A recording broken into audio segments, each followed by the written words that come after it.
The regular Mesa City Council study session.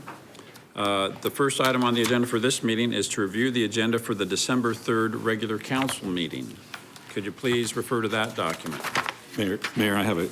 When we get to 6A, I'd like to pull that off at consent and then for discussion with our colleagues. Okay, thank you. We will discuss that when we get to item 6A. Thank you very much. Council, any questions or concerns on items 3 or 4? Mayor, Yes. I'd like to pull 4C from the consent agenda. Okay, thank you. Item 4C is off of the consent agenda. Thank you. I have questions on 4C as well. Do we have anybody from staff that can, has done any studies as far as like decrease in accidents due to red light cameras being installed or any data like that that's available to us?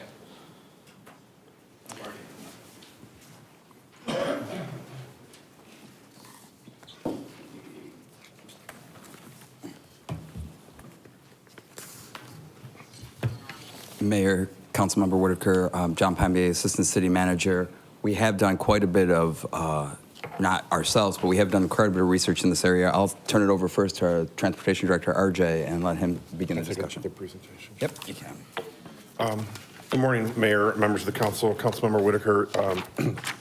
We can share information with you. Our traffic engineering folks continually evaluate traffic safety throughout the city. Specifically, they've done analysis with regard to the effectiveness of the photo enforcement program administered by the police department. We have shown that there is a reduction in the number of crashes. We look before and after. That's certainly detailed information we can share with you regarding that work, but we believe that the program is successful, and in particular within school zones, that there really is a notable change pre and post implementation of the photo enforcement program.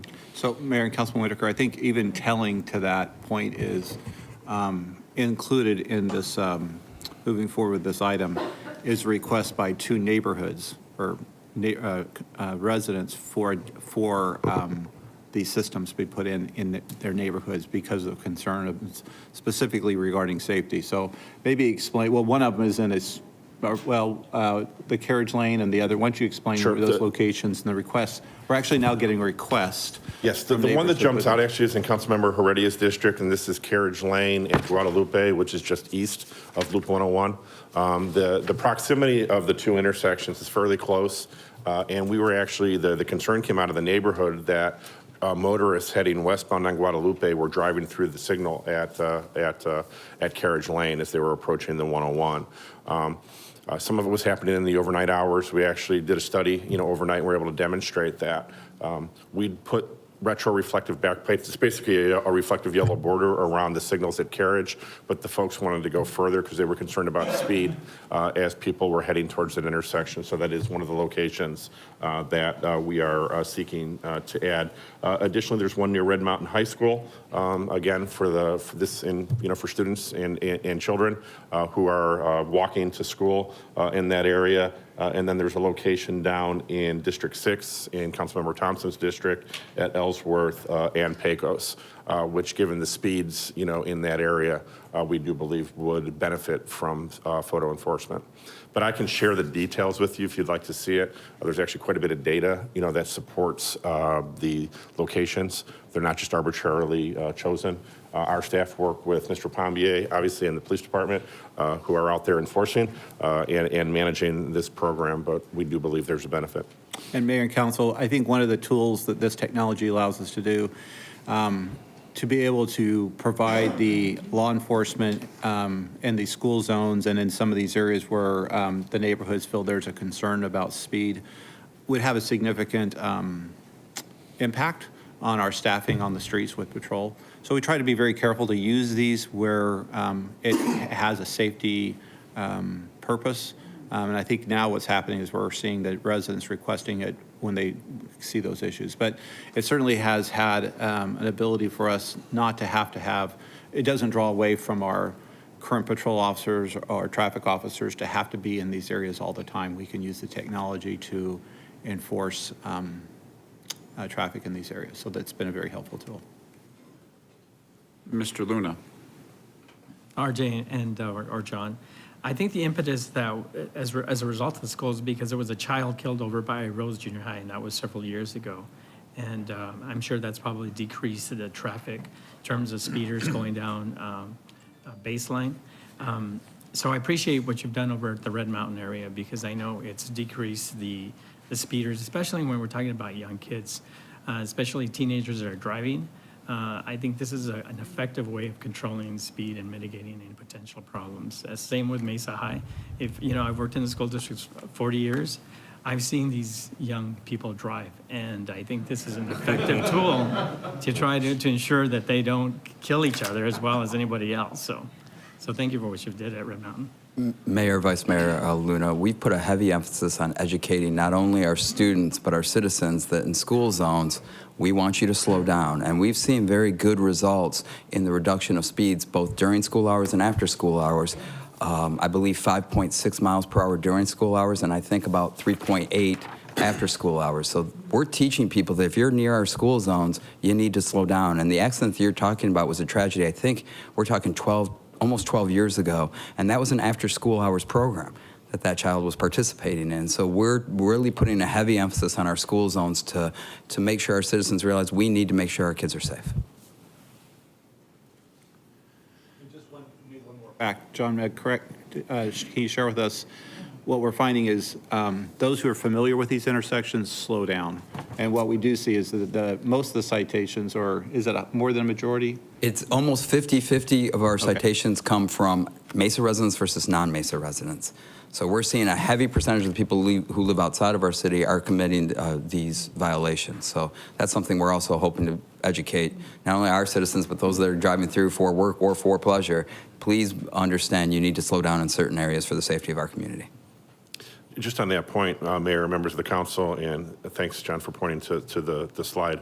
When you look at school hours, the average, has really come down significantly. I mean, Red Mountain, as one example, before the cameras were installed, the 85th percentile speed, and this is the speed at which 85% of the drivers are at that speed or lower. So the vast majority of motorists, reduced from 48.1 miles per hour down to 36.4. That's just one example, but I do think it indicates the effectiveness of the program. Outside of just simply reducing the speed of the average driver of the 85th percentile, have we shown, I guess my question would be, what percentage of accidents are reduced simply due to installing, whether it be a red light camera or a photo radar camera? And because speed is subjective, right? I mean, like it's defined by the ARS as reasonable and prudent. So I guess the other question I would have is, have we done studies on the actual speeds in those areas to determine if those speeds are in fact reasonable and prudent given that area? Because it doesn't seem to me that there's any variance between different neighborhoods. One neighborhood would be 45 or 55. It seems like we kind of just blanket all the streets with a 45 mile per hour. So are we actually studying specific streets to see if higher or lower speeds are relevant for those areas? Mayor, Councilmember Whitaker, we do have general standards, for speed limits. Generally, you'll see on the 6-lane arterials, the speed limit is 45, but depending on what's going on in that area, by location, we will look at lower speeds if it's warranted. I defer to our traffic engineering experts. I don't want to screw up the explanation, but they spend a great deal of their time in studies. We have a group that specifically focuses on traffic studies. Well, whether it's a neighborhood issue, where there's concern about speeding, and that could lead to our traffic calming program, that we have. But certainly on the collectors and on the arterial streets where we have the higher speeds, we are regularly studying and looking for correlation between speed and accidents. And we have access to the crash reports that the police officers in the field are completing when there is an accident, and we look to use that information to determine if changes are needed. If you want more specific information, we can certainly provide that. Okay, great. And in addition, I want to make sure everybody understands, we don't attribute this all just to cameras. We work with the traffic people very closely to make sure when we engineer these intersections as we go through them, that we look at other safety measures. We also look at traffic feedback signs. We look at the pedestrian crosswalks that you're looking at. We look at multiple ways to create a safer environment. So that's why we call this our a photo safety program. It's not just about the cameras. It is about everything else we do, working with police, working with transportation, to design these intersections in a safer manner.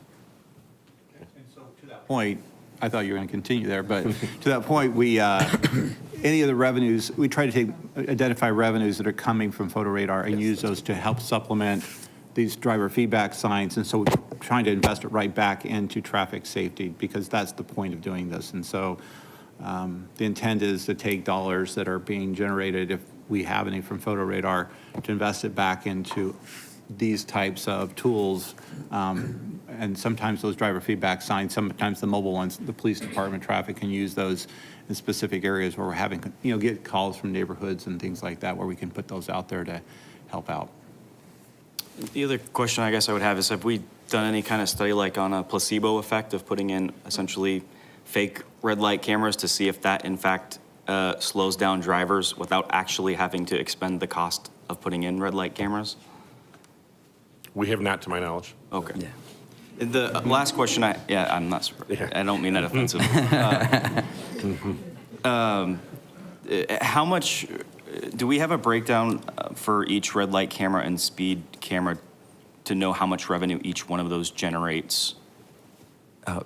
Mayor, Councilmember Whitaker, I'm sure we can ask and work with our partner ATS on this to give us the breakdown per camera.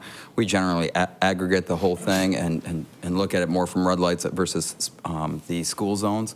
But I can ask them for each camera and how that generally works. I'm sure they have that data available. Is school zones the only ones where we do speed? No, I Or believe those are photo radar? some of our red light cameras are not only red light cameras, but they're speed on green cameras, because we tried to educate the public that the other thing we don't want you to do is speed up when you see a yellow. One of the early on when photo safety programs were put in place, people would try to speed to break the yellow so they didn't get hit with the violation. That can create a different type of accident. So we've worked very hard with ATS to make sure that we also have in some intersections where it's needed speed on green, so we don't have that effect of people gunning it to try to get through the light. Mr. Freeman. RJ, question for you. How many signalized intersections have this type of enforcement? And then what is our cost recovery for this program?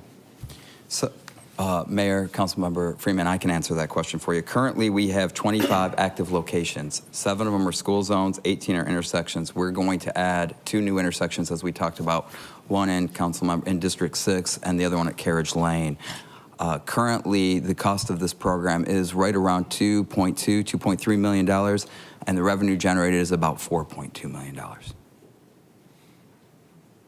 So, Mr. Bray, are we using some of this money to help pay for the signalization of these intersections? Well, it covers that cost, and then the idea is to take the net and be able to use that for some of these other driver feedback signs and other traffic safety efforts that we have throughout the city. So it can help enhance that and support that. I guess where I'm at is if you're doing the cost recovery, then you're applying those monies towards the signalized intersections. So Sure, that's not yes. coming out of transportation. I know it's coming out of transportation's budget, but at least it's Does the being contractor covered. pay the cost of that? Or does the contractor pay it, or when they put up I'm talking about 2 different issues here. Okay. So, John, do you know where I'm at on track? I think so. So, Mayor, Councilmember Freeman, I'll take a shot.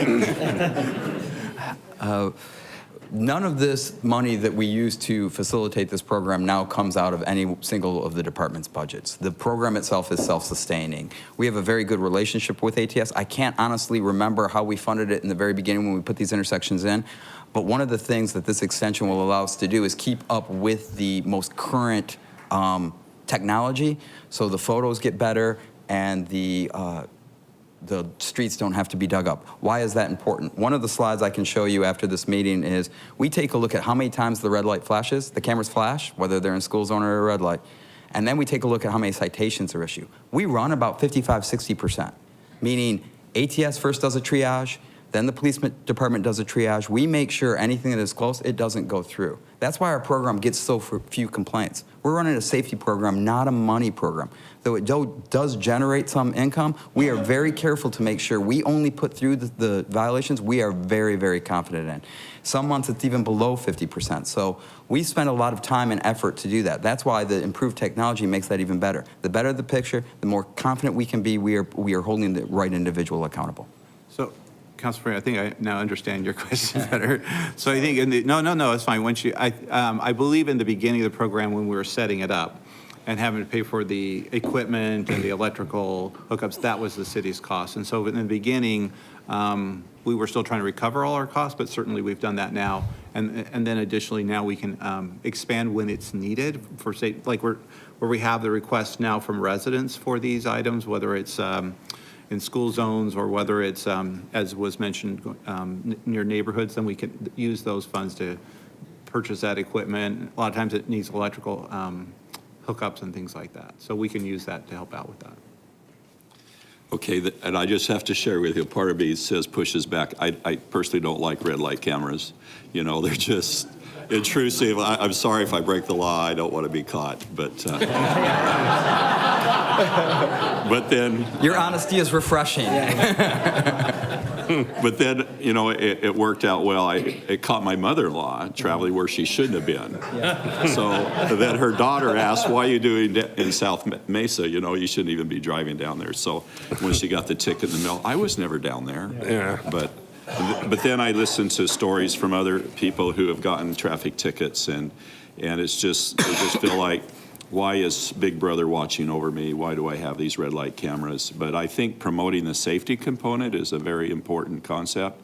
And education is always on the, for especially the young adults who are driving, as well as even us older. You know, we forget, hey, we shouldn't be pushing those intersections so hard. So part of me says resist, no, I don't want it, and says, yeah, it's good. So I've got to kind of meet in the middle, John, and I'm sure you'll help me with that. Well, and Mayor and Councilmember Freeman, one of the neat programs we've even used some of this money for is what we call almost a crossing guard protection program. And we will roll some of these mobile signs out in front and behind these crossing guards, because what we hear in some of these streets is that people ignore the crossing guards. And so we want to show them a driver feedback sign, and that gets their attention to slow down before they get to that intersection where that crossing guard is walking across. So we've tried to be as creative as we can, and I know some of you have met before within transportation, one of the engineers, Sabine Ellis. She's really good at finding ways to spend this money to promote the safety of individuals, whether it's a pedestrian crossing sign, whether it's driver feedback signs. Every time I ask her, can you spend money? She's like, huh, really? And she smiles, and boom, she goes and finds something positive we can do for a community or a neighborhood to promote that education, that safety, and the belief that this program is to the benefit of our community. Mr. Luna. I hate them too, just for the record. But, you know, they're a necessary reality, a necessary evil, especially when we're talking about the safety of our children. But I think one of the things that I'd like you to talk about is we had a parent meeting at Guerrero Elementary School. The parents at the school were concerned about their kids crossing over on Broadway and Alma School. And Sabine was very effective and real helpful in getting a light mitigation to control the traffic. Why don't you speak on that? Why, you know, parents got together, decided to do something about it, and Sabine and your staff was very helpful, and you too, John. Mayor, Vice Mayor Luna, another thing we learned about Ms. Ellis in that meeting was she speaks Spanish much better than I do. So I won't try to name the school again because you said it much better than I can, but it's at Broadway and Alma School. It was I think a former Bashas', if I'm not mistaken, or a former grocery store. And they had a lot of problems, the parents did, with kids walking to school and people driving by at very high rates of speed. So in working with transportation, we used the money from this program to set up driver feedback signs going in 2 different directions by that school to remind drivers to slow down. And that's the first time we used the crossing guard protection program, because their crossing guards were saying, look, they blow right by us even when I have my stop sign out. So we worked very closely with that school and the school district to get additional buses for those children nearby and to get these driver feedback signs, including additional police coverage in the area for a while to really saturate the area and make people understand you need to slow down in this area. The neat part about that program was the reward for us was, I think these are the same parents that brought us back later and cooked us enchiladas or what was the other thing that they had? But great food. So it worked for everybody. It's Guerrero Elementary. Guerrero Elementary, thank you. I'm just going to go with whatever you said. One last thought. Do these monies ever fund any type of driver education lecture to go into the school system to some extent? Because I know a number of years ago a Mesa firefighter had a program like that, but yet reaching out to the new drivers and education and the high school component, has that ever been crossed the plate or? Mayor, Councilmember Freeman, we probably 3 or 4 years ago, maybe even 5 years ago, I don't want to take credit for something the Public Safety Committee asked us to do. So at that point in time, Councilmember Glover, Councilmembers Finter, and Councilmembers Kavanaugh wanted driver education to be part of that. ATS worked with us to create videos that we put on Channel 11 quite frequently. I don't know that we did any driver education for the younger drivers as they're going through school, but that's definitely something we can look at, and we can definitely produce videos, work with MPS, and get these in the schools for their driver education programs. That'd be a great use of the money and a great way to educate them on why it's so important for them to slow down.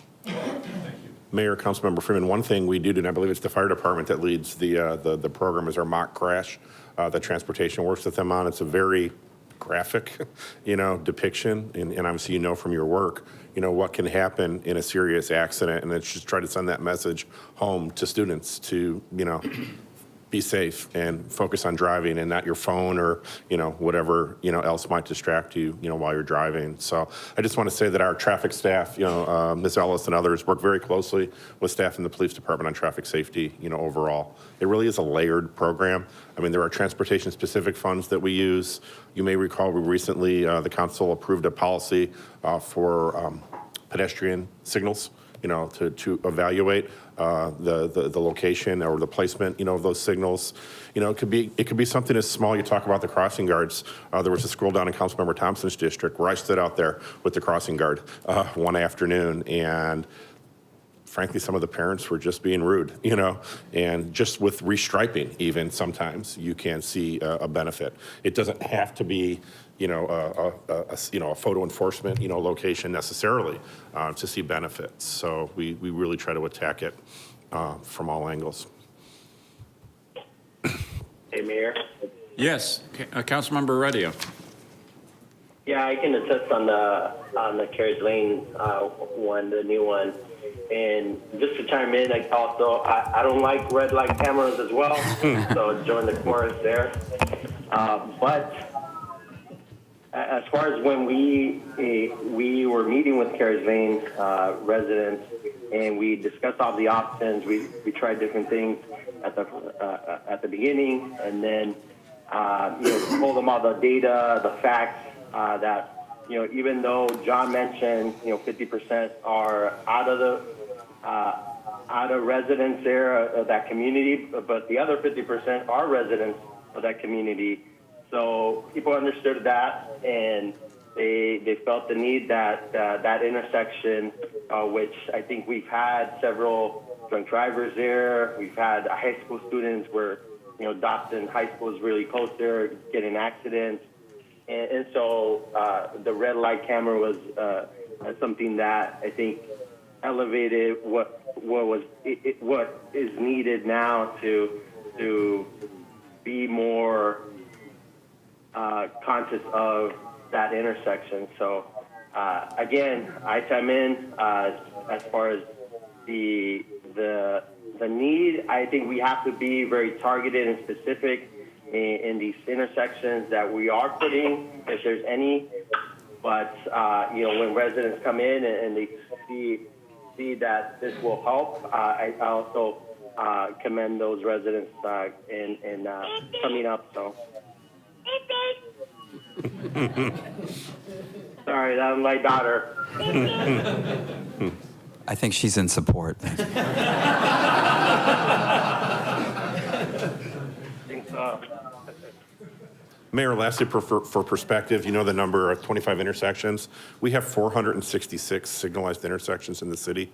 So hopefully that gives you some perspective that we're not seeking to place cameras everywhere in Mesa. Great, thank you. Mr. Thompson, did you have a question? Okay. Oh, Mayor, I was just going to say the mock crashes, I know Fire and PD do a fabulous job out at Skyline High and Desert Ridge High. Once a year, they'll come out and do the mock crashes for the kids, and it's kind of an eye-opener because they include the drama club and so forth with the schools and make it look pretty realistic, and they roll on it like it's a fire and then, or like it's an actual crash, and they, someone from Fire kind of navigates the scene and explains what's happening, what's going on, so it's pretty intriguing. Okay, well, let's move on, but this is off the consent for Monday. I would encourage staff to come back, and I think the compelling thing that I'd like to see is there's always a cloud of suspicion that overhangs these programs, that the public doesn't like them, as you can tell by the poll that was conducted here today, because there's suspicion that this is a milking operation, that it's revenue-driven as opposed to being primarily focused on safety. So I would encourage us to on Monday, I'd like to focus the discussion on that, is what is the revenue and how is the revenue being used? I think there is a consensus in our community that traffic safety is a problem. Where every day we are having tragic accidents on the streets of our community, and I think there is a desire to address that and for this to be a very safe traffic community. And if this is the solution to that problem, then I think we'll have community support. So on Monday, I hope we talk a little bit more about that. Mr. Glover. Mayor, if you wouldn't mind, on Monday, if PD or Mr. Pombay could also give a presentation from beginning to end, so from when someone gets a photo radar ticket to the process that we go through in that presentation, I'd really appreciate it. Okay. Thank you very much. Yes, Mr. Whitaker. I have one last request as well. I'd like to see the accidents at each specific intersection before and after the red light cameras were installed historically, to analyze that data to see the effect that it has on those specific intersections, or even where the speed cameras are installed as well. We will work on all three of those requests, Mayor. Thanks. Thank you very much. Okay, we are still reviewing the agenda for Monday. I know, is there any other items? Yes, I'm sorry, Mr. Thompson. Yeah, for item 4D, I'd like for staff or someone to track this purchase each step of the way from the time that council approves it until the time the vehicles hit the street. If somebody could track that process along the way and report back on how long each of those processes are taking to get the vehicles out. Okay, so you're not asking to have 40 off the consent, but I know you asked a similar question earlier about just the timing of how fast it takes us to get these vehicles from purchase to striped and equipped and on the road, right? And I know police nodded their head the last time you asked this question, so hopefully they're getting that message as well. It's about 4 to 6 months from the time that we actually purchase them to get them in the field operation. Okay, thank you. Mr. Whitaker, did you have a question? Yeah, I have a question on item 5D. Can we get more details on that specifically, and what the cost impact is? 5D, as in dog, right? Okay. Good morning, Mayor, Council. We have a short presentation on 5D. So, good morning again. I'm Scott Boucher, the Environmental and Sustainability Director at the City of Mesa, and I have Laura Heineman, one of my deputy directors, here with me today. This is a solar energy offering from Salt River Project. And so, excuse me, SRP is entering into a 25-year power purchase agreement for a 100-megawatt solar facility, and has offered its largest customers a share of this facility. And so as part of that, the City of Mesa has been offered a 2.63% share in this solar facility. That equates, the energy that would be produced from that facility equates to about 8% of Mesa's total energy use in the SRP area, excluding streetlights, okay? The cost per kilowatt hour for this energy would be 2.73 cents per kilowatt hour.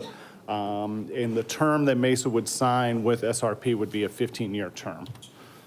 Good, Go Scott. right ahead, sir. Quick, can you switch back to that previous slide? So I guess when I looked at this slide, the question that I have, to make sure that I actually understand this, the electricity that we're purchasing is specifically to go to City of Mesa facilities that are located in the SRP grid area, is that correct? Has nothing to do with SRP customers or Mesa Electric customers? It has nothing to do with SRP. Has been because we are a very large customer of SRP. Right, so it's specifically for our own internal. Right, it's- For the city of the corporation of the city of Mesa, yes. Perfect. And so that kilowatt hour that we're paying, how does that compare to what we would pay for traditional electricity from SRP? So we did an analysis of it. When you look at just the power costs associated with it, so that's what this would be, is just the power cost. So it's not all the blended costs associated with demand charges and other things that are included into your bill. When we look at it, it's about an $11,000 savings. So this would be spread across all of our bills that we have within the city of Mesa. So not all of our facilities pay the same amount per kilowatt hour. The larger the energy user is, the less it pays per kilowatt hour. And so SRP in their offering is spreading this across all of our accounts. And so as we look and work with SRP through their calculator, the savings, and I have it in another slide, if we use last year's rates as the example, the savings that the city would see is approximately $11,000. We think that could be a swing in that somewhere in, that it could go the other way, but it's on about a $12 million bill.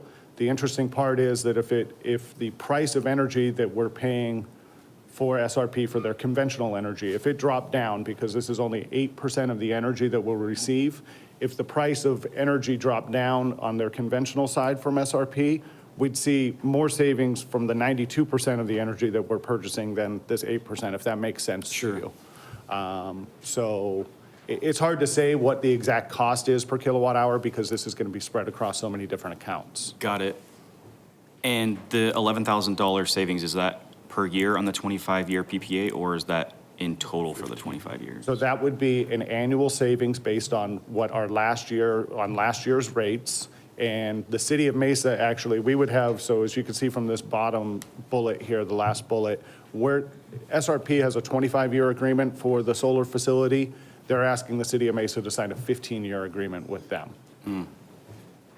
And given the energy savings cost, is there an option for us to purchase more of this electricity, or is SRP capping it at this 2.63? So SRP spread this proportionately to their largest customers, and they've offered City of Mesa 2.63% of the facility. What has been set out, because we have till December 10th to sign an agreement with SRP, they have had some discussions that if some of their other larger customers choose not to participate, that they may look at spreading that then out with whatever is left. So in other words, if there's only 80% of the facility is subscribed to, if there's another 20% left, SRP may come back to us and say there's another certain amount available. Great, thank you. Okay. I think just maybe real quick, some of the benefits, it does help support a utility scale renewable energy project. Helps provide some diversity and resiliency within our portfolio. So in other words, we already have partnered with SRP on some distributed energy that you see at our police and fire stations or at our library at Red Mountain and the Multi-Gen Center. And the other part is that Mesa will receive the proportional share of the renewable energy credits. So the renewable energy credits that are generated from the facility, we will get that proportional share. So we'll get essentially 2.6% of the renewable energy credits that are produced from the facility. And we just feel it's a cost-effective way to directly participate in a utility scale project. And this, we kind of discussed the details of this with Councilmember Whitaker's questions. So with that, I'll ask if there's any other questions that you have. Thank you, Mr. Freeman. I have to ask you a question, Scott. Okay. Sorry about that. No, I appreciate you doing this and rolling this out to the commercial customers within the city. This is very important to get some renewables out there. I was just wondering, what's the value of the renewable tax credits that you talked about? Is there value to those and apply them to other things? So break that down for me. The renewable energy credits, Mayor, Councilmember Freeman, the renewable energy credits don't necessarily have a monetary value to them, but as we look forward and if we have maybe greenhouse gas emission reduction goals or those things in the future, these would help us meet those requirements, because what it's saying is that the city of Mesa is getting this renewable energy. Well, as we enter into this contract, I mean, this won't be available to the city for a couple of years. I mean, they're building this, correct? Yes, this And should be so- completed, I believe, June of 2021 is when it's supposed to be completed. And as you know, I was talking to Mr. McRae about it, but renewable energy is coming down as far as pricing, comparable to natural gas production of electricity. So, you know, they're almost smoothing each other out. So I just, again, appreciate you looking at other options for supply to put in our portfolio for renewable energy. So thank you very much. I just have one last comment. I appreciate the same thing. It's excellent that you guys are looking into this, and I think that it's a sustainable form of energy. So I appreciate everything you guys are doing in order to get us on this agreement. Thank you, guys. Thank you. Let me say amen to those comments as well. And I know we've had some conversations with the SRP about partnering on these projects, and I always assumed that eventually, for us to be a part owner of one of these facilities, that would mean that we would have to go to the voters on a bond situation and say we want to purchase X percent of, you know, this solar field, this commercial level, utility level solar field. But this seems like really all we're doing is just committing to purchase the electricity, and there's no huge, you know, capital upfront costs associated with partnering on these facilities. And I think you can tell there's a lot of interest in doing more of this in the future. Is this the way that it's done? Because it seems very easy just to commit. Yes, we'll buy cheaper than the market rate electricity, and the added benefit is that it's green electricity on top of that. Or did you foresee us at some point needing to come up with a lump sum of money to partner on these things? So Mayor, let's Scott is representing the city of Mesa as a very large $12 million a year customer of SRP. And that's why they've come to us, because we're a customer of SRP. When Frank's sitting up here, he's sitting here as the electric provider for, 5 square miles, 6 square miles of the city. So while they're similar, they're very different in the way of how we look at it, because this is looking at it as a customer that is looking to purchase energy source from SRP in a different way than it is today.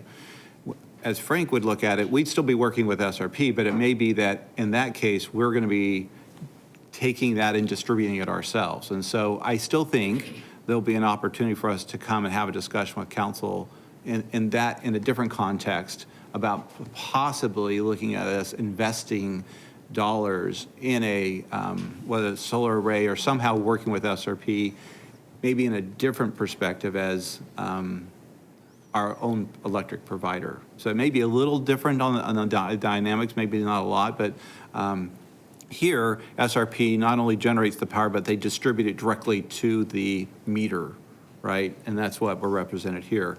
Whereas the others, we're purchasing the power and then we distribute it to the meter. So I think in both cases, SRP has opened the door and suggested we have conversations with them about either way. But I could see possibly more likely we could be in the position, I don't know, we're looking at our options. Maybe we are in the investing and purchasing of a portion of a solar array, or at least somehow through SRP, we're acquiring that on the power side. So we're looking at all those options. Thank you. Mr. Thompson. Chris, do we know how much of the energy that we're actually getting from SRP is coming from solar? I mean, are they actually metering off the piece that we're getting for solar? No, so from this, it will go directly into the transmission line, and then where those electrons go and which meter they go to, we can't tell you. But Right, but so we really don't know how much of the solar we're actually receiving or using in the city, right? Because that's what I'm getting at, is that There's not a direct- it's Is hard that to- you've got the electrons that are created from the That's why solar, we and you use got the piece from the. That's why we use the gross, we look at the whole portfolio and just talk about it as a percentage. And that's why we use that 2% number. Right. And even when we have them as distributed energy, they're tied back into the grid. And so where those electrons go once they enter into the grid, you can't follow the individual electrons. So it really becomes It is more of a displacement. You know that this energy has been put into the system, and therefore it's displacing the need for a non-renewable energy. But it could be, ultimately, it could be more than 2%, or it could be less than 2%. We just don't know. Right, you are correct, sir. It could be hydro, it could be wind power, it could be multiple facets of renewable coal. Natural gas. But I think SRP Somebody turn my is mic on. enjoys bragging about how much of their portfolio is renewable. And how much they're growing it. I think that's Yeah. the key here. And we're trying to help them, give them the assurance that there is a customer who's willing to pay so that they can obviously invest. And hopefully this encourages them to continue to do more of this too. Okay. Well, I think you can tell there's a real appetite to do more of this, so we look forward to hearing more. This seems like a very innovative way to do it, rather than writing a big check up front. We're just saying, yes, we commit, we know we're going to be buying electricity for the next 15 years, so easy way to do it. Thank you. Great. So this will remain on the consent agenda. Is that okay with you, Mr. Whitaker? Yes. Okay, thank you. That brings us to item 6A, Mr. Freeman.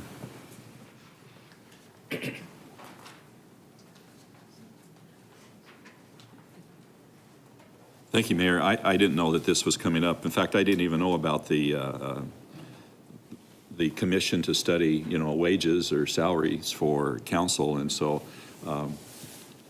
I saw it on a prior meeting schedule, and I tried to attend, but then I couldn't. But, I appreciate the work that the board does for analyzing what is the correct compensation for council and for the betterment of our city. I work really hard trying to understand all the components of our city and as a district representative, District 1.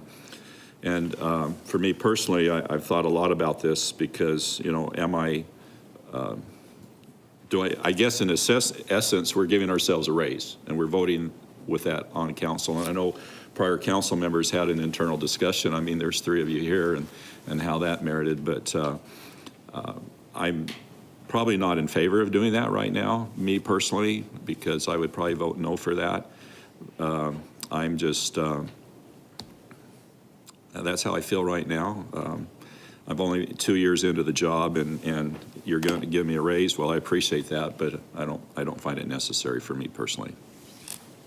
So I think that begs the question as to whether or not we ought to move forward with this item. I sense a lack of consensus to continue with this item on the agenda, so this is probably the right time to take that poll. Mr. Whitaker. Yeah, I agree with Mark, and I've also, even if we do leave this on the agenda, I've asked staff for some data on salary, and they've indicated that they can't get the data to me until December 10th. So regardless, if we do move forward, I'd like to request that we continue it till after I can review that data from staff. Okay. Mr. Reddy, do you have a thought on this item? Yeah, for me, I personally would know, and I would like to see it off. For me, my personal view of this, I don't think, as I agree with Mr. Freeman's comments as far as the committee, I didn't even know about the committee as well. And so, and their work that they did, but I would like to see it removed from the agenda if that's possible. Okay, so I think I know the answer to this question, Mr. Brady. The ordinance dealing with council salaries mandates that every 2 years this group get together and evaluate whether or not the salaries are competitive and appropriate. And so this is done not at the initiation of council, but because the law requires that body meet every 2 years. And we appreciate them doing this, and we appreciate the recommendations that have come forward. But I can tell that there's, I've got four votes already that I know are voting no for this. So I would suggest that we just remove it from the agenda. Don't see a reason to continue to debate it. We can do that. All right. Okay. Thank you. Moving on. Gentlemen, item 7, or to receive public, this is the subject, 7A, it's probably worth noting that we had a special council meeting Monday to initiate this on the agenda. This is implementing the quarter-cent sales tax for hiring new police officers and firefighters is on the agenda. don't see a reason why we need to take it off, but is there any appetite to take that item off of the consent agenda? I'll request that 7A be taken off consent. Okay. Any other requests for things to come off of the consent agenda? I've got one other question, but I need to look at it really quick. Mayor, I do have one, Mr. Whitaker's done. Go ahead, Mark. I need to look at it. 7B, are we all squared up on 7B? Mr. Glover, we all good with that? Leave it on consent? Yes. Okay. Okay. The other question I had was on item 9B. It looks like it was denied by the P&Z board, and I saw a note in there to see a staff memo, but I wasn't able to find it the other night, or it wasn't opening. I was just wondering if we can get any more input as to why that's being denied or what's going on with 9B. Do you want to take it Yeah, first? so this was a project in my district that came up about 2 years ago. At the time, it didn't follow the general plan. The general plan calls out for that area to be employment. But as I was meeting with the developer of the project, over time it's become apparent that the area that this project is within, the general plan has really kind of been skirted anyway. There's assisted living facilities, there's Culvers, there's all kinds of a hodgepodge and mix mash of projects around it, including apartments. I think there's there's a post office, there's a church, there's also a kinder care type facility there.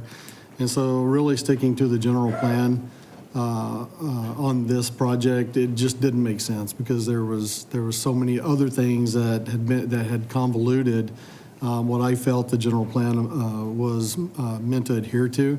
So at that point, I told the developer that I was okay going with a general plan amendment to allow for housing to be put into that area.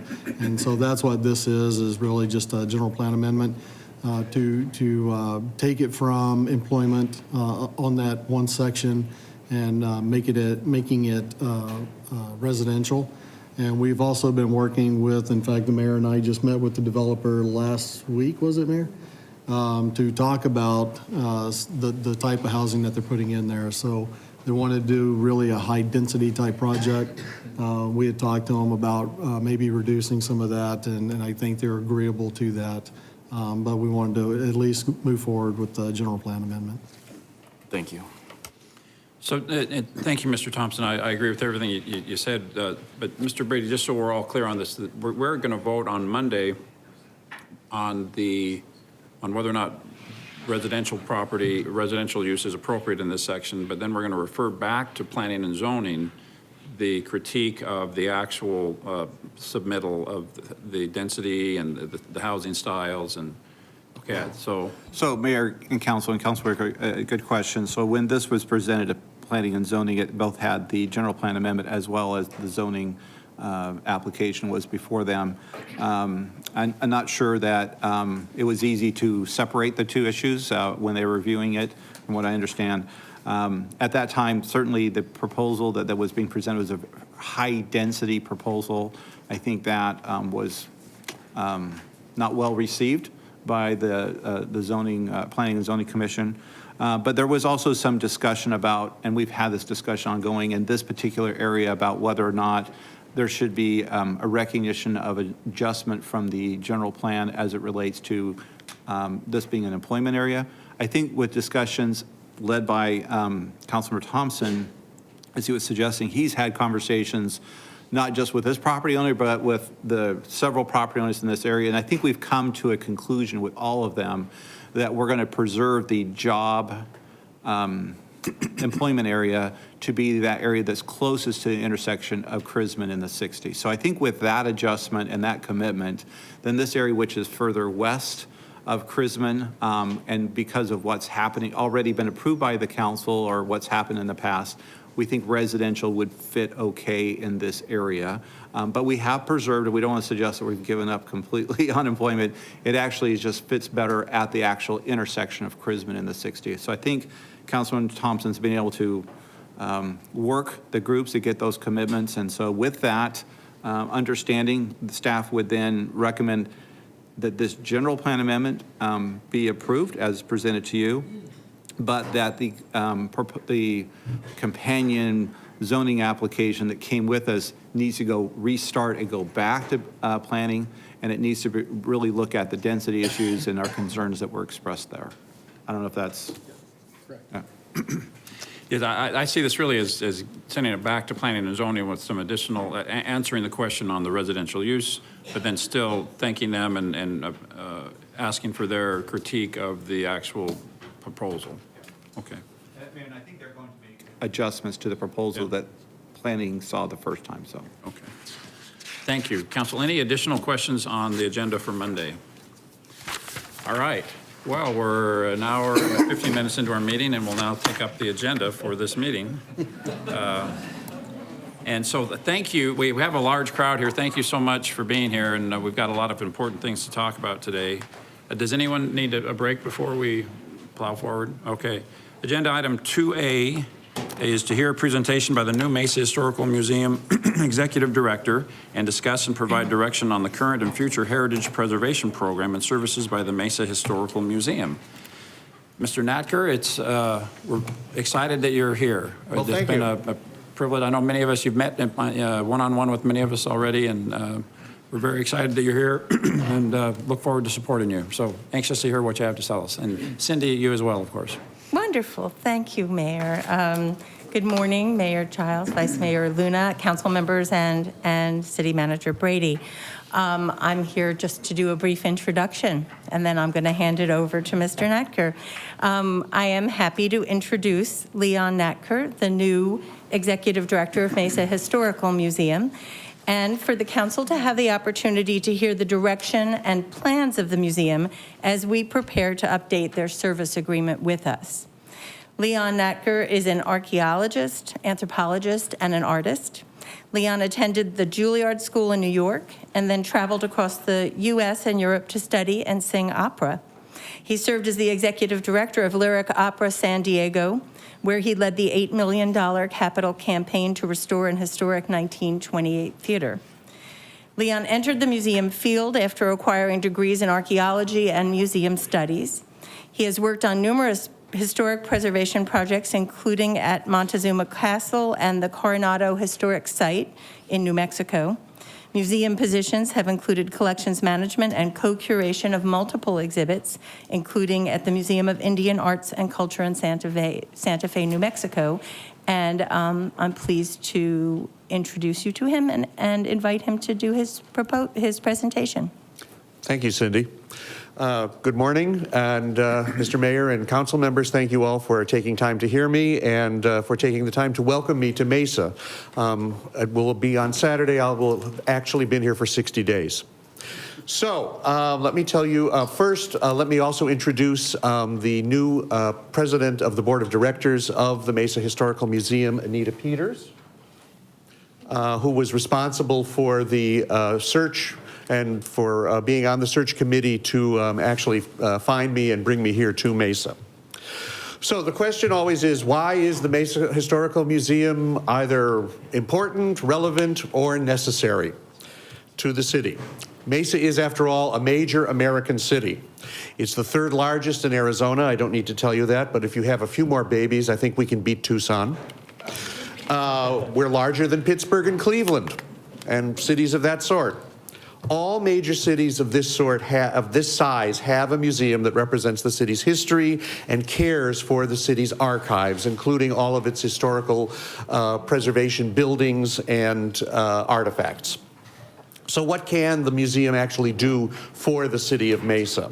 Well, number one, we can promote business and investment in the city. This kind of a museum is a major source of promotion, not only for tourism, but also on a regional and even a national level, if handled correctly.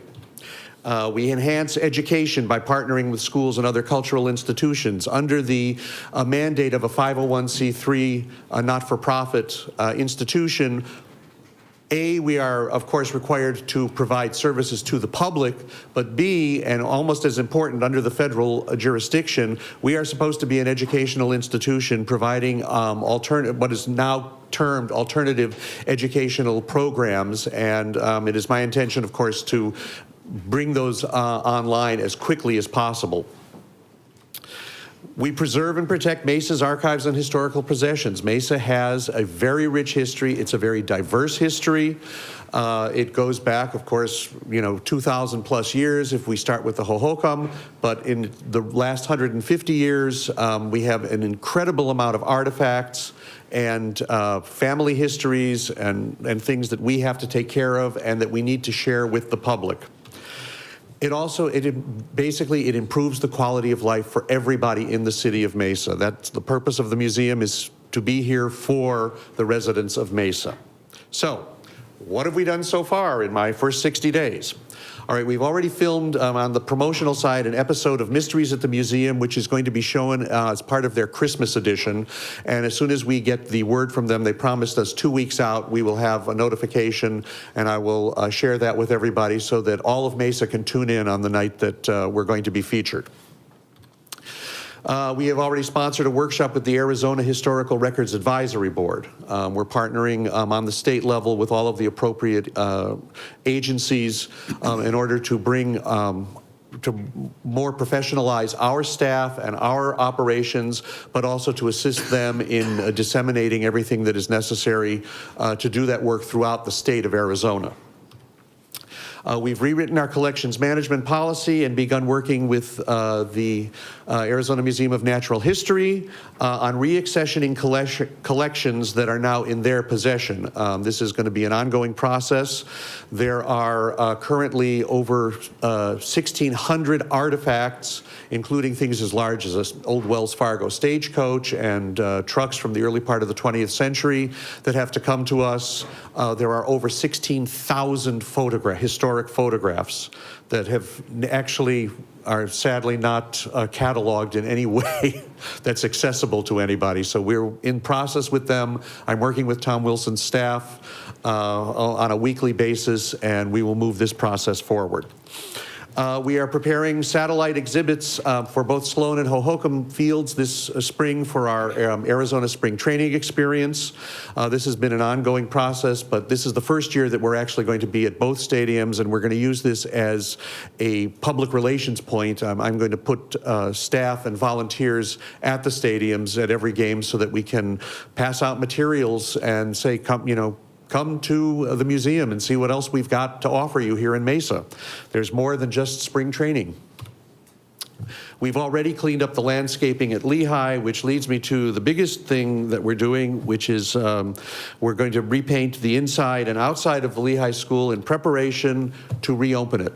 We will reopen the old Lehigh School as the museum's main center on February 8th with a new show called Gizmos, Gadgets, and Greatness, the technologies that built Mesa 1877 to 1957.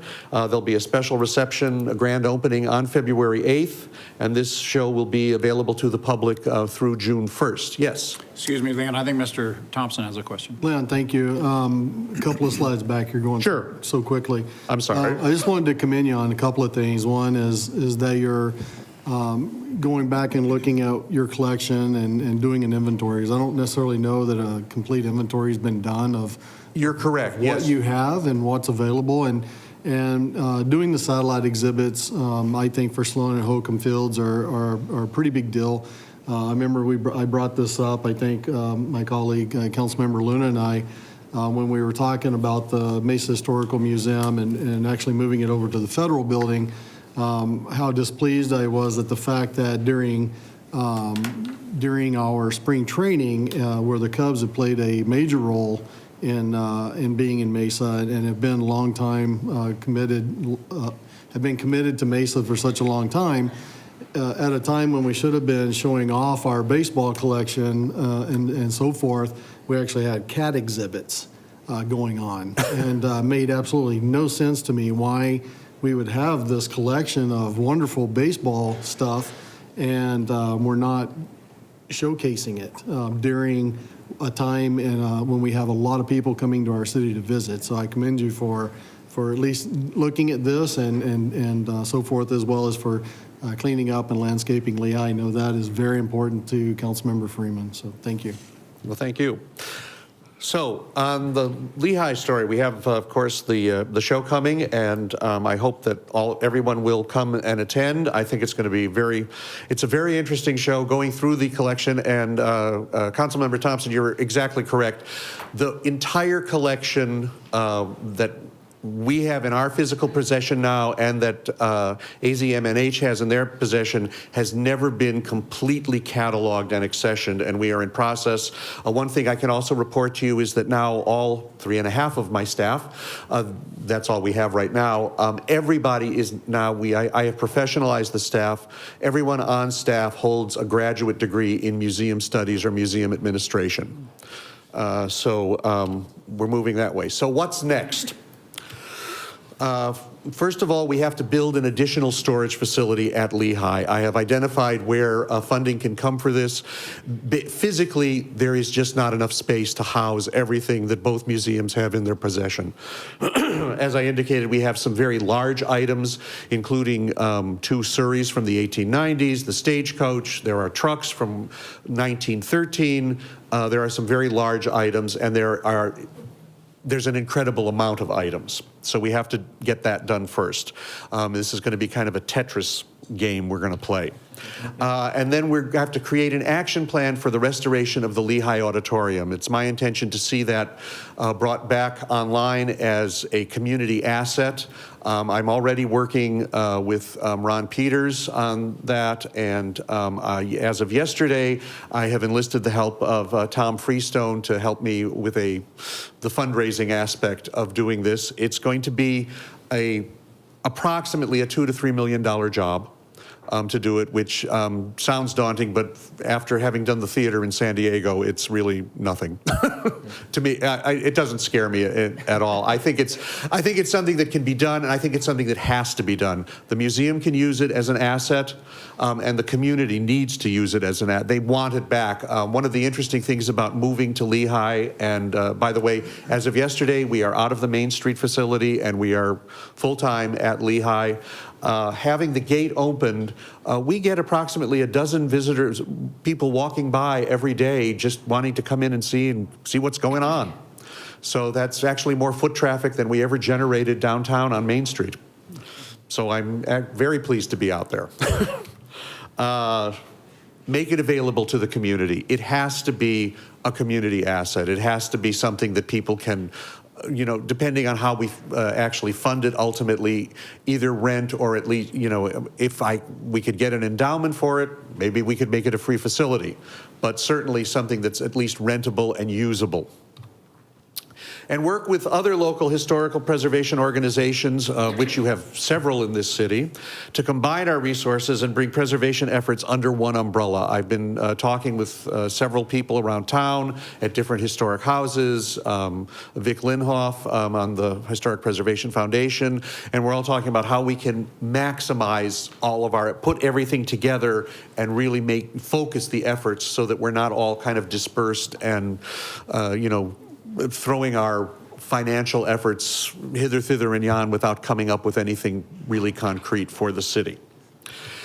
So the long-term vision, of course, is to find a permanent exhibition site that will allow the Historical Museum to exhibit its many treasures and provide the city of Mesa with the museum it really deserves. It's my philosophy as a museum director, nothing does anyone any good in a box. It needs to be out, it needs to be seen, it needs to be something that promotes all of the diverse communities, all of the many families that helped build this city. And it's my intention to move that forward and make it available to the city of Mesa as quickly as I possibly can. So with that, I want to thank you all for your time and for your past support of the museum. Do you have any questions for me? Yes, Deputy Mayor Luna. I think we've got several. Okay. Mr. Luna. Leon, you have a tremendous undertaking. Yes, you might indeed. want to get a hold of the book, Our Town. I don't know if you've read that. I have it, and I have read it already. Excellent. There's 2 versions of it. Yep. So get a hold of that. I think it's essential that we have a museum that showcases the contribution of all the people that made Mesa today. Certainly starting with the early settler, the Mormon pioneer settlers, the Hispanics in the community, Native American, and the Japanese Americans that are part of this community that have made Mesa what it is today. I think that's essential, and it would be great to go to a museum and to actually showcase what all these people, what they did to make what we have in the city of Mesa. So, and that's what we're missing here. We don't have anything like that in the city of Mesa. And I agree with our Councilmember Thompson. We need to have something that's relevant, that children from Mesa Public Schools or any school district in the Valley can come and see how did Mesa originate and how did it start? And we don't have anything like that yet. And so I'm hoping that that's the direction you're seeking. The other thing that was a real concern was your fundraising ability. I appreciate that you're telling me that you're going to work hard and try to raise some funds. And I'm glad you have Tom Freestone, because he certainly has a lot of connections and networking. But that's going to be important as you move forward. With our past, we didn't have that intention in terms of fundraising. So that was a real concern to me, and I know it was to my colleague here. So I appreciate that you know that's essential as you move forward in building this museum, and best of luck to you. Well, thank you. And I completely agree with you. And yes, I've read Our Town, and I've actually been through almost all of the 4 volumes that Earl Merrill contributed to the history of Mesa. I'm known in academic circles as a researchaholic. So running a history museum is kind of part and parcel to that. You've got to be interested in research. And you're right, there are the diversity of the communities and of the families that built the city over the last almost 150 years now is remarkable, and the city deserves to have a museum that's really going to serve all of that. And in terms of the education programs, part of reopening Lehigh, we have the replica of the original Adobe School. It's actually in very, very good shape. It had not been opened in 10 years until I picked the lock a couple of weeks ago. And we're going to put that back online in the spring, doing living history lessons for the 3rd and 4th grade levels with the elementary schools. So that's going to be available almost immediately. And as time goes on, I will, build up the education programs and, move on through the middle schools and high schools and develop programs that address the needs and desires of the kids today. Thank you, Van. Mr. Freeman. Do you have a question? Thank you, Mayor. I appreciate that, and my colleagues, what they've said. Leon and I have had the opportunity to chat in the neighborhood, and I just really appreciate the cleanup, the growth, and Anita for her support and her board and everything that you're doing, because it takes the support of the board to support you in your endeavors. And, this is a legacy in our community. So, not for me personally as well. I know that I went to school there. Did you go to school there a little bit? Never did. You never did. Okay. You're not that You're one old. of the few, I think. Well, my dad was the principal of that school. He was. Yes. But as things take shape and as you grow, I know the community is behind you, because we had a community meeting a while back, and others expressed support and resources within Mesa to help you grow some of your trucks and tractors and things like that. But regardless, I think that in your fundraising capacity, if that doesn't meet, then maybe you'll have to, as you expressed before, explore public-private partnerships in growth and development of the museum to help you become the best you can be for the city of Mesa.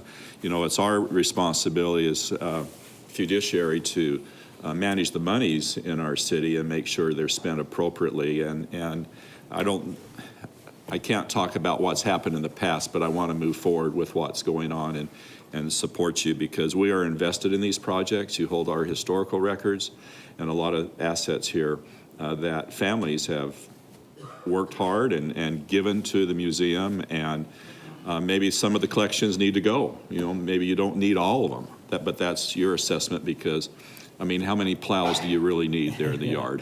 I agree. Or farm implements. But regardless, I know it's a tight parcel and looking for outdoor storage and things that you're going to need in the future. Happy to work with you. So thank you for what you're doing. Good, well, thank you.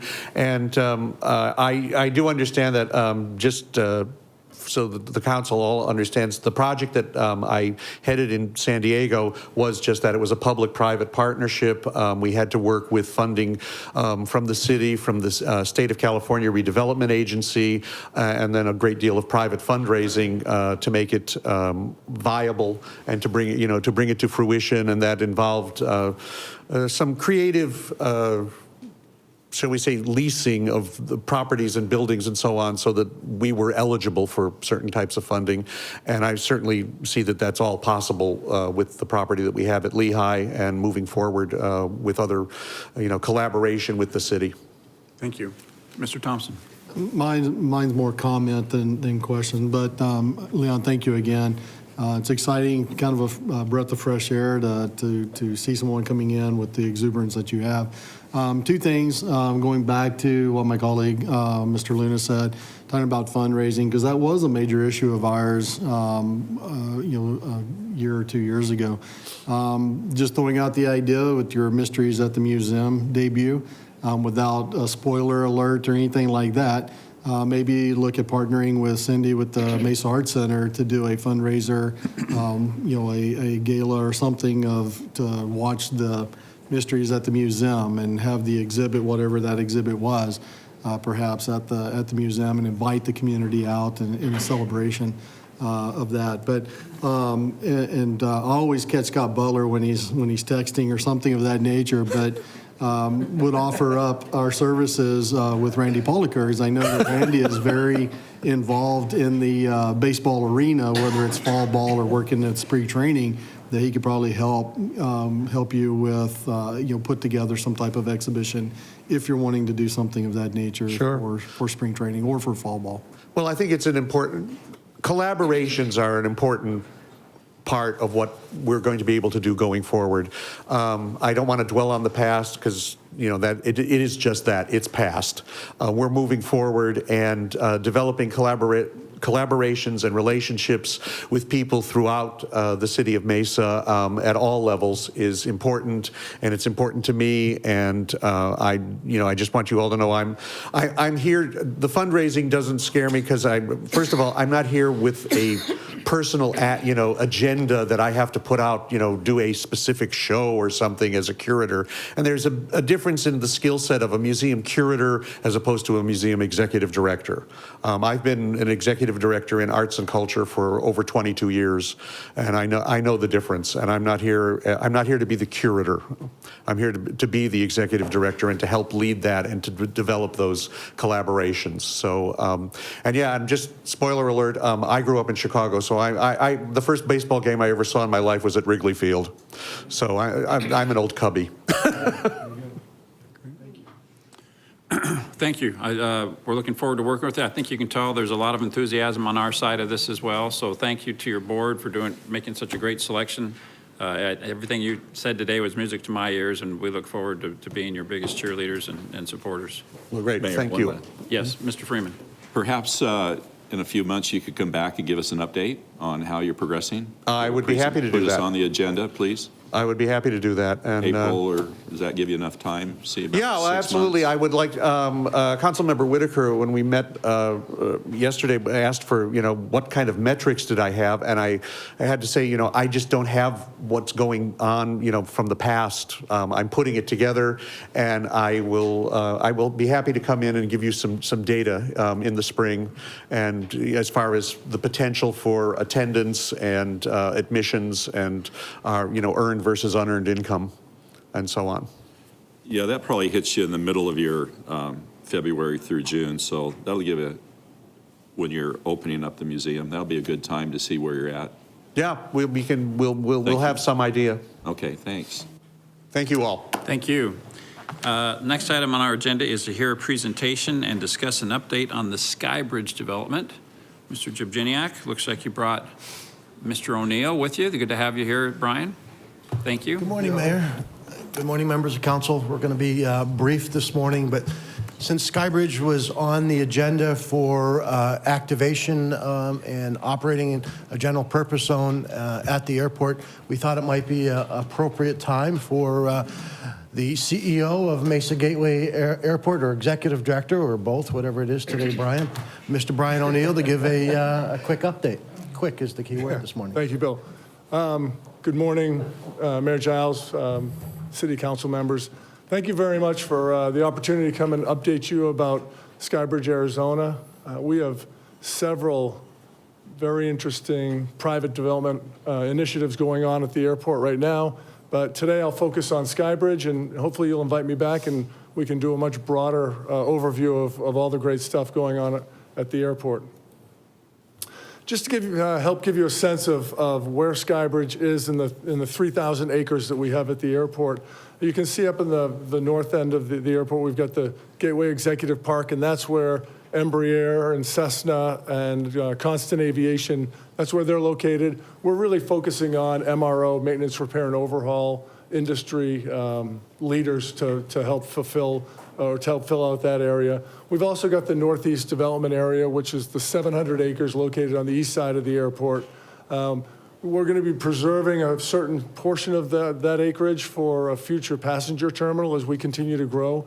We're certainly going to run out of capacity on the west side, and we'll be demand driven, but we'll be moving over to the east side. So we're going to preserve a certain part of that for a future passenger terminal. But even on the east side, we've got a significant amount of acreage remaining that will be used for private development, both aeronautical and non-aeronautical development. And if you look at it, it's adjacent to Ellsworth Road, which is, you know, certainly a well-traveled road, and you've got the expanding 24 and the 202. So it's really situated beautifully for some private development, both aeronautical and non-aeronautical. And then if you look down on the south end of the airport, those are the 360 acres that is now called Skybridge, Arizona. I'd just like to give you a little bit of history. The Master Developer Initiative began back in April of 2016 when we held an event in Mesa called Envision Gateway, where we brought in more than 100 global leaders in airport development and airport investment. And we certainly put on our best face, not only for the state of Arizona, not only for Greater Phoenix, not only for the East Valley, but for the airport as well. And what we were really looking for is we were looking for a partner that shared our vision for development of the 360 acres, had industry knowledge and industry connections, but also had some investment potential, had some money that they were willing to invest to help us unlock the potential of the 360 acres. After a pretty exhaustive process, we ended up selecting a group of companies called Mesa Skybridge LLC, and we entered into a 49-year master development agreement with them. Along with the master development agreement, we entered into a concurrent 49-year master lease, which really gives them control of the property for 49 years. And from that master lease, they'll be pulling out individual development leases as they have takedown packages, and they go from improved land into some vertical improvement. I think that this is probably easiest to characterize by saying Skybridge, Arizona has the potential to be a huge economic engine for the entire East Valley. We're not claiming victory yet, but we've had a number of successes. And as we continue to have successes, I'd love to come back and update you about our progress. We're in the middle of a site master plan with Skybridge, Arizona, so we don't have the exact balance between aeronautical, non-aeronautical, and some of the other land uses that they'll have. So I can't tell you exactly how many jobs they're predicting to generate or how much additional square foot of development, but we are all comfortable saying that there's going to be millions of square feet of development and thousands of new high-wage jobs for the East Valley, which I think is really exciting. And then in the master development agreement, there are remedies in case the Mesa Skybridge LLC team doesn't perform to the performance levels that we've identified in the master development agreement. So, you know, our capital is the 360 acres that we are partnering with this private developer to turn from dirt into success for the entire East Valley. But if they aren't meeting their performance numbers, we do have the opportunity to pull some of that land back and either develop it ourselves or find another developer to do it. But, to date, we're fairly confident. We're ahead of schedule. We're fairly confident that they are the team that is going to be able to really unlock the potential and develop the 360 acres on the south end of the airport. Another interesting part of their proposal when they came to the airport was they wanted to bring what they call a sky bridge. A sky bridge is a way to expedite the transport of air cargo between the United States and Mexico. And when they started this process and when we were reviewing their proposal, that program didn't exist. And during that time frame, the City of Mesa, the airport, the Skybridge team, Mexican Customs, U.S. Customs, all worked together, and they were able to sign a new bilateral trade agreement, which is now called the Unified Cargo Processing Program, which will allow the expeditious transfer of air cargo between Canada and the United States. So first, these are some of the conceptual land uses that the Skybridge team feels will populate the 360 acres. About 23% will be a customs and logistics facility. About 47% will be warehouse, light industrial, aerospace. About 11% will be offices and R&D, and then you've got 8%, is that 8 or 3? Hold on, don't get old. 3%, which is hotels and retail, and then we've got another 16%, which is the non-developable, which will give you the taxiways, the roadways, the detention areas, the green space within the parcel. I talked earlier about the bilateral trade agreement. It was quite interesting because at the time that Mexico and the United States were at Gateway Airport negotiating this new agreement between the two countries, I would say that the environment nationally was certainly not conducive to getting this done.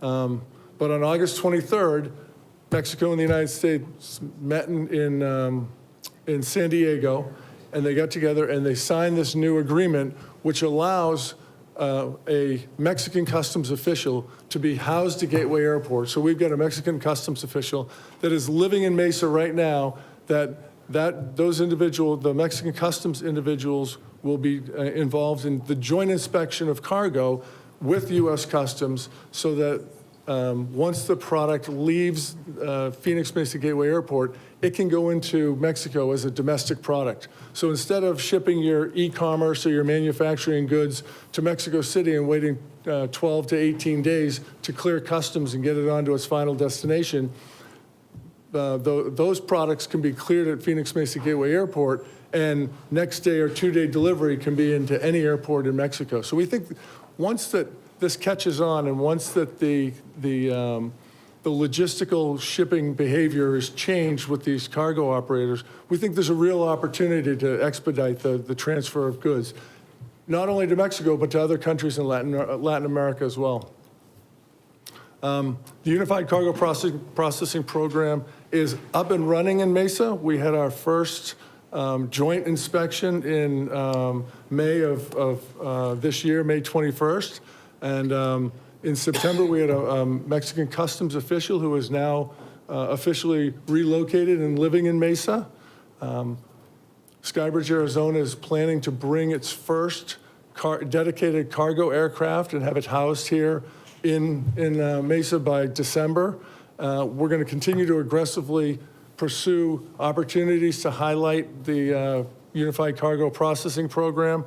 And we've already got a couple of additional inspections that are scheduled for fourth quarter of 2018 and then first quarter of 2019. So it's slowly, the word is getting out. We've got the equipment here, we've got the staff here, so slowly the word is getting out, and we think that in 2019 there's going to be a tremendous opportunity to increase those pre-cleared items coming from Mesa and going into Mexico. Mr. Thompson. This is more for Bill. Bill, what do you see Skybridge doing for Mesa in that regional, in that area of Southeast Mesa, and for Queen Creek and Gilbert and our regional partners? this is going to have not just a Mesa effect, a regional effect, it's going to have a statewide effect in a large proportion. I think the numbers are still to be determined, the amount of square footage. And even when the governor announced this, I think it was at the beginning of the year, the number of both direct and indirect jobs were in the tens of thousands of jobs. And I think that as this grows and is further defined, you're going to see a major impact, and this is going to be the epicenter of things here in Mesa. Thank you. Personally, I think that the Skybridge, Arizona team has made great strides to this point. They took a concept that was being discussed back in early 2016, and now they have taken it to the point where, as you look forward from this point into the end of 2018 and 2019, there's going to be some real milestones that are going to be coming up that are really going to cement this project and unlock the potential and the capabilities of that 360 acres. So in the master lease, Skybridge team is required to bring a comprehensive land use plan to the Phoenix Mesa Gateway Airport Authority Board of Directors by May. And as I mentioned earlier, they're ahead of schedule. They're going to be presenting in December part of it, and then in January the other part. And we're hoping that the board will consider that for approval in February or March.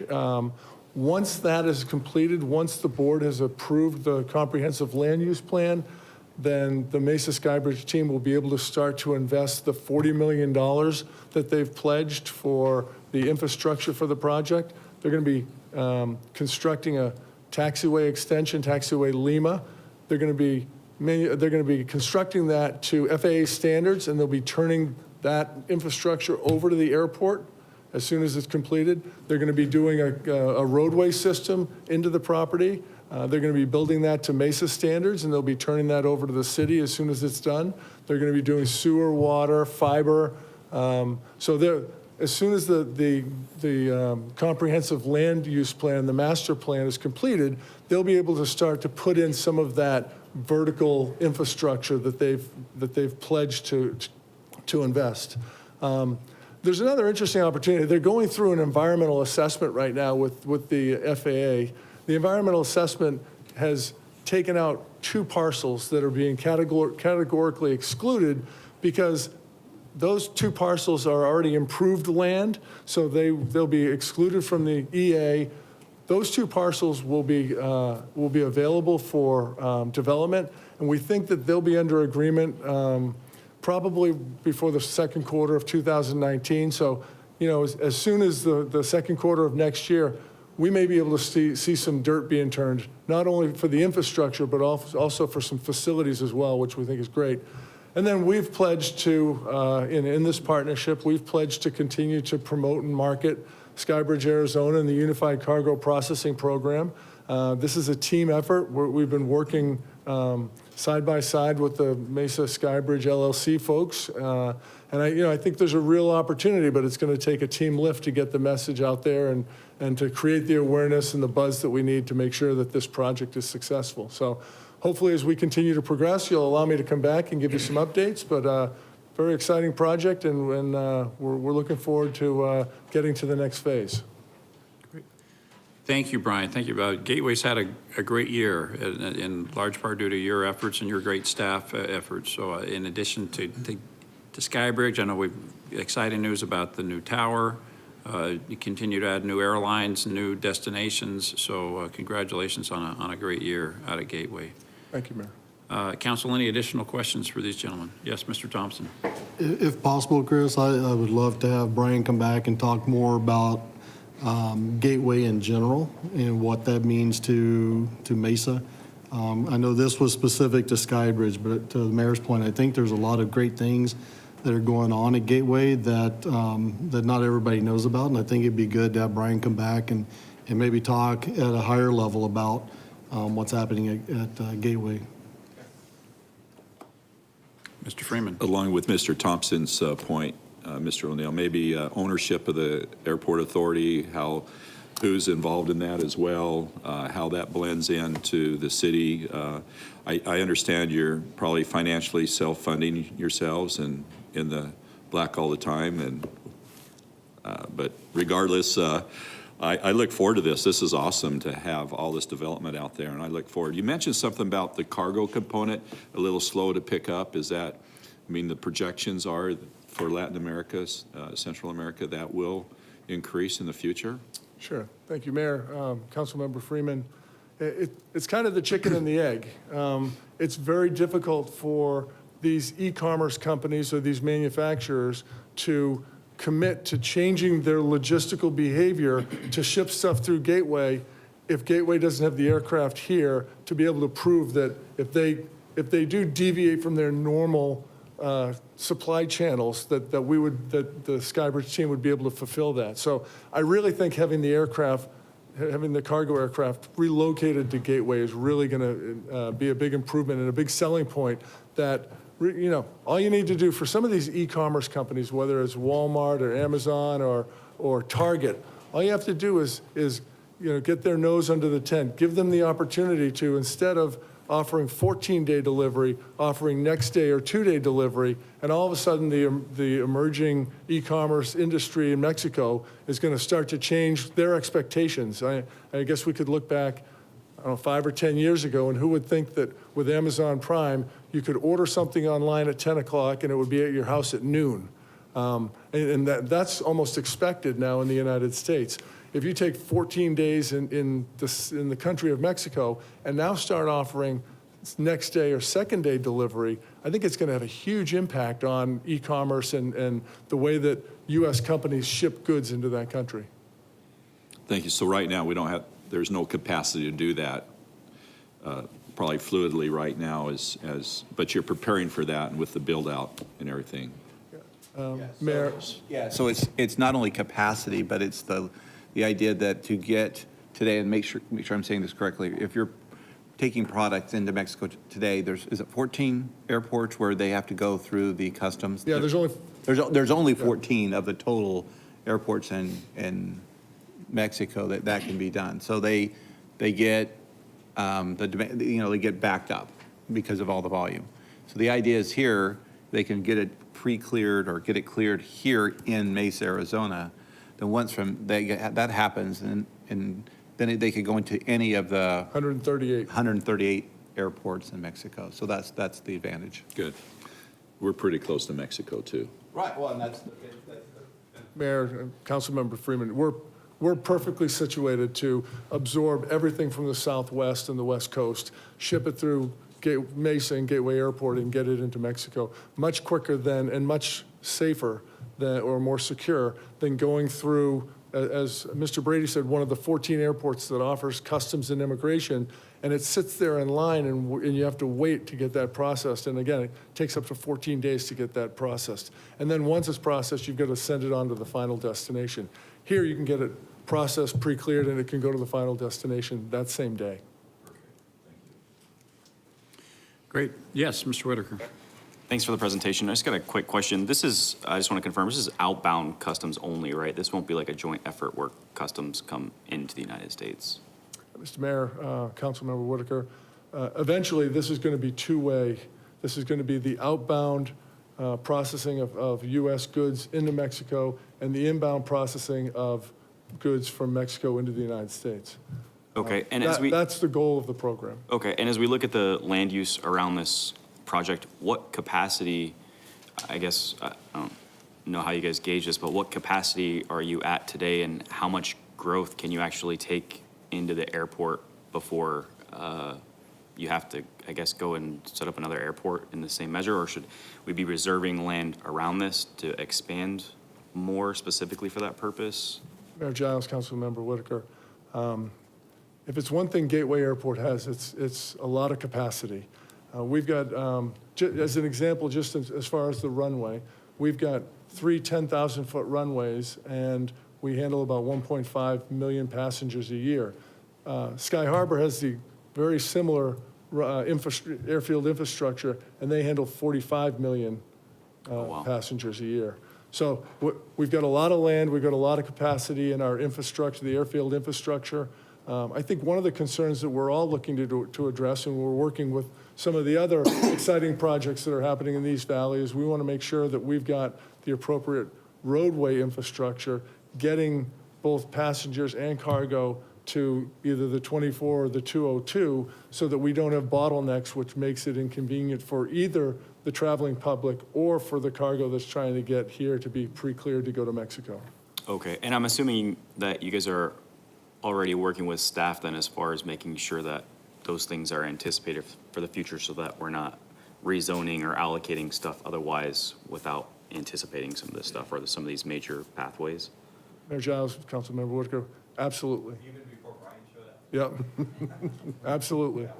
And to your point, also, Councilman Whitaker, not only the property on the airport that you can see, and what you can't see in some of the slides is just south of the airport, there's a significant amount of property that's available, and even Skybridge has acquired some property south of the airport, so they can have a different purpose on the airport. They have, it can only be leased because it's under FAA control. Outside the airport, it can be, they can own it. So there's logistically, as far as space and expansion, not only on airport, but certainly I would say to the south, there's significant amount of opportunity. And Bill's been doing a groundbreaking about every other week north of the airport on Ray Road. So there's a lot of activity taking place around the airport. Great. Thanks, Brian. Thank you. Thank you. Mr. Luna. Mr. Brady, when they return, maybe we could do a joint presentation with Falcon Field of what they're doing as well. I'm sorry? When Brian returns and talks about Gateway, also do a presentation from Falcon Field of what they're doing as well. Yes. Okay. We'll make sure they get We want them to, tout out their opportunities. Thank you for saving me. Great. Yeah, we've got a couple of great airports, and to me, it's fun to see that Mesa is emerging as really a critical partner with the country of Mexico. I appreciate Mr. Luna and others that have worked so diligently to work on personal relationships that are bearing fruit. And I think this is the future of our community, is becoming that the folks in Mexico, when they think about doing business with the United States, Mesa, Arizona is part of that conversation. So thank you to everyone who's got it to this point. Mayor? Yes, Francisco. Yeah, real quick question for Brian. I know that on the unified cargo, the process was discussed with the current administration in Mexico. As the upcoming administration starts, I think this Saturday, is there any inclinations for any hiccups or issues there, or is there a long-term agreement with the Mexican government to do the unified cargo? Mayor Giles, council member. That's an excellent question. We've been working with the Skybridge team. They have a very good working relationship with the new administration. They have been, the new administration has been involved, even though it hasn't been seated yet. They've been involved in this process, and according to the Mesa Skybridge folks, they are very supportive of this, and they think that this is a great opportunity for not only the country of Mexico, but for Mexico-U.S. relations as well. So our early indications are that they're very supportive and aware of the project. Yeah, I'm looking forward to tomorrow. I have the opportunity to go with the Conference of Mayors delegation to the inauguration in Mexico City. I know that Governor Ducey is going to be there as well, and I'll give you a report next week at our council meeting as to specifically that question, what we learned while we're there. Thank you. If there's no other questions, thank you, gentlemen. Appreciate it. We look forward to hearing more from you later as well. Next item on our agenda, item 2C, is to hear a presentation and provide direction on an update to the building and fire codes. Thank you for your patience and Yeah, we save the best for last, so you're, right. Building up to all the excitement. And Mayor and Council, there will be an item we're going to present to you because there's some upcoming changes that are being proposed, and those items will be found on your December 10th agenda, but for introduction. So we wanted to start briefing you because it's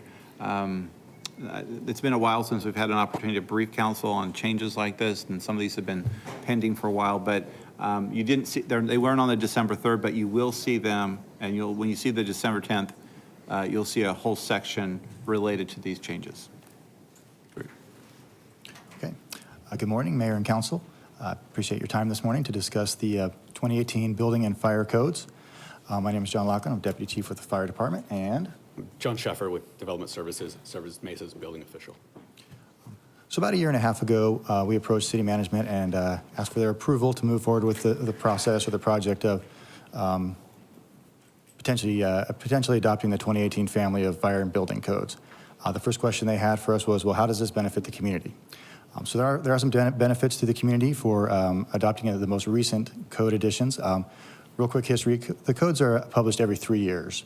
And the intent of the codes every 3 years is to refine the previous code and then also to acknowledge or implement or address any new technologies or new techniques or new building constructions. And so if you look back, we're on the 2006 codes and we're asking you to go to the 2018 codes to kind of bring us up to standard in that sense. So like I said, some of the benefits are the construction techniques that are going to be addressed and also refining the code over the last few years. We also look for regional consistency, and we, as we reached out to our neighbors in the Maricopa Association Government region, all those cities that we reached out to were either on the 2015 code or they were going towards adoption of the 2018 code. So this will help our the developers, the builders, engineers, and architects, and that they'll have similar codes throughout the valley, and this is going to enhance the regional consistency in that sense. So it's beneficial there too. And that, so those are the key points. The goal obviously is to have the level of public health and safety that is the most up to date. And we believe by going to these 2018 codes, we can address all those issues that we discussed, including the most up-to-date techniques and regional consistency. As John Loughlin mentioned, codes are published every 3 years by the International Code Council. The first one was in 2000, so this is actually the 7th edition. And every time they get a little bit better, clearer language, more options available. Recognizing that, we've got developers requesting to use the 18 codes already. So this benefits have already been recognized by developers and builders. There's an entire family of codes encompasses all of the building systems. One thing I want to point out here, 2017 National Electrical Code, that's not a typo. The electrical code's actually published by a different entity, the National Fire Protection Association. So it's on a different code cycle, that's all. Our approach for adopting the codes includes some amendments to the codes for local conditions. Because the codes there's a few things that we really have to make specific for Mesa and for consistency with the other regional cities. For example, the hose threads on fire department connections are specific for the hoses, and that's an amendment. All the amendments we've considered cost impact to citizens and the development community. And this really is just an update of the codes from 2006 to 18. There's no change to the permits or the fee structure or any of that. With our approach for minimal amendments, we actually have 40% less amendments to the codes in 2018 than we did for 2006 codes. The process has been going on for over a year now, public outreach to many different community partners and organizations. I won't rattle off the whole list here. As you can see, we've been reaching out throughout the valley with home builders, and et cetera. The announcement for the code adoption has been on the city website for quite some time now as well. Recognizing that the transition from the 06 codes to the 18 codes will need some kind of process to address buildings that are already under construction. So the idea is that once a permit application is received, whatever code that project's been designed under, it stays under that code. Nothing transitions partway through. Something under construction stays under the code it was designed all the way through the process. And for projects that haven't been submitted yet, if they're being designed under the 06 codes, we're going to give a 3-month window. So there's an opportunity. Sorry, sir, we have to address, it looks like the heaters have turned on for the first time this winter, so we have a little bit of that residual. We thought maybe that was part of the presentation. Yes. We're trying to make sure the codes are important and we're being followed here today. Yeah. I do have a question. Excuse me, gentlemen. Mr. Freeman has a question for you. So, John, I have a question. I just see, Either one's fine. Okay. I just want to know if our smoke detectors are going to work and see if our desk things work. My question is, you talk about a 3-month window I see in this slide here. When does that start and stop? Mayor, Councilmember Freeman, the idea is that that wouldn't start until the codes take effect. And the plan is to go into effect on February 10th, so Right. within 3 months after that. If there was a large project or some anomaly that didn't fit in that window, we could certainly address that on a one-by-one basis. I'm just thinking if somebody's in the process and they have a concern, they approach one of the council members and that you haven't, met their needs, but so I can say to them that there's this 3-month window and we're willing to work with you regardless of the project. Okay, thanks. Some of the significant changes that we wanted to point out, just to make sure everybody's aware, carbon monoxide detectors are now required in houses. That's not a huge cost to developers, but there's obviously a lot of houses going up in Mesa, so that it is large in quantity. We felt it was important to address because according to CDC, there's 10,000 injuries caused by carbon monoxide every year and over 400 deaths. So it's really important. It's already been established in 38 states require carbon monoxide detectors in houses. And it's only when you have a gas-fired appliance. A lot of the builders are actually doing that already, and some of the other cities are already requiring it. So some of the other major key things, the live-work units. Basically, a lot of construction now is based on mixed use, where you might have retail on the first floor and you got some residential upstairs. The 2006 codes didn't really address that well. You could design for that, but they're really kind of clunky when it came to that kind of arrangement. The code councils have recognized that's a more popular design, and we're starting to see it in Mesa already. And these codes address that in a much more efficient manner, provide more options to the developers. And that's one of the reasons we're getting requests to use the 18 codes already. Same with rooftops being occupied. We're seeing that in Mesa now as well. The codes now address that more specifically. There's some more energy requirements for homes. Offset, despite being more efficient, the actual cost to build a house per these new codes actually, according to the National Association of Home Builders, costs less because of all the options provided and the different materials that are available now. I'll turn it over to John Laughlin for some of the changes to the fire code. Okay, a few of the changes to the fire code. The first couple of points have to do with some additional requirements for large industrial or commercial or taller buildings as it relates to fire access roads and aerial apparatus access roads.